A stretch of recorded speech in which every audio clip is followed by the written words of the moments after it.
start off just with our own locality, and the seminars and workshops for parents and professionals are funded through voluntary donations on an event-to-event basis. RAMAQ organized the first regional conference on autism in December 2005. I think we have a pioneer collectively in autism in Pakistan. Thank you for the introduction. And I must start by thanking Mary and her colleagues at the AFA for having invited me and also others from the region. I'll start this presentation with talking about the disability census in Pakistan, which was conducted last in 1998, according to which the disability percentage in population was just 2.49%. But as we all know that the average rate of disability in any population is about 10 to 12%. And the government of Pakistan does accept that this is not the correct figure, because, and the reason they give for this 2.49% is that a lot of families hide the children who have disabilities. That's partly true. The main problem was that they did have a very, very poor methodology.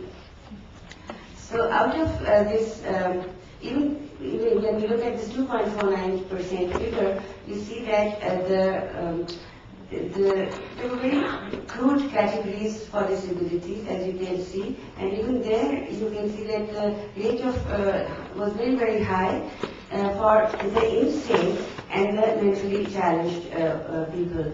So, which I think is again because of poor methodology, they failed to detect that there were people over here who had developmental disabilities. In Pakistan, very little about autism is known. But awareness has been growing since the last 10 years. I have been going to different schools where I found that special schools were categorizing all children with autism and on the ASD spectrum as mentally challenged.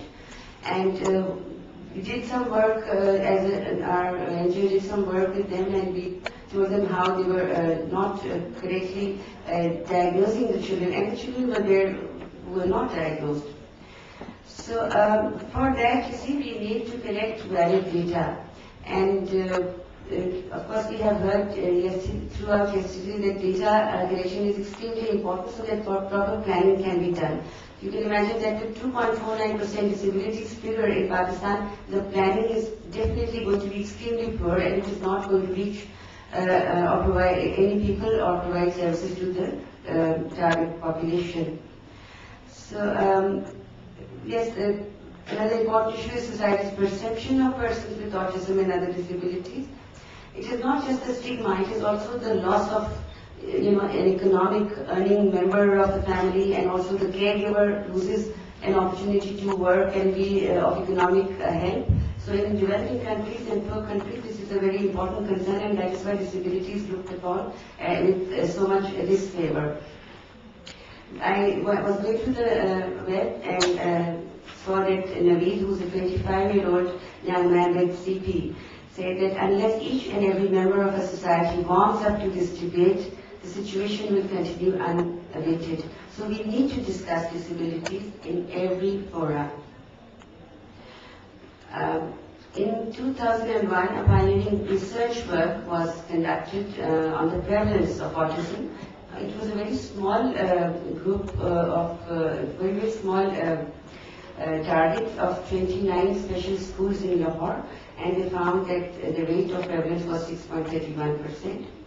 It was greater than the previous two referrals which were conducted 2 years earlier, but at least they were doing some serious work on scientific lines.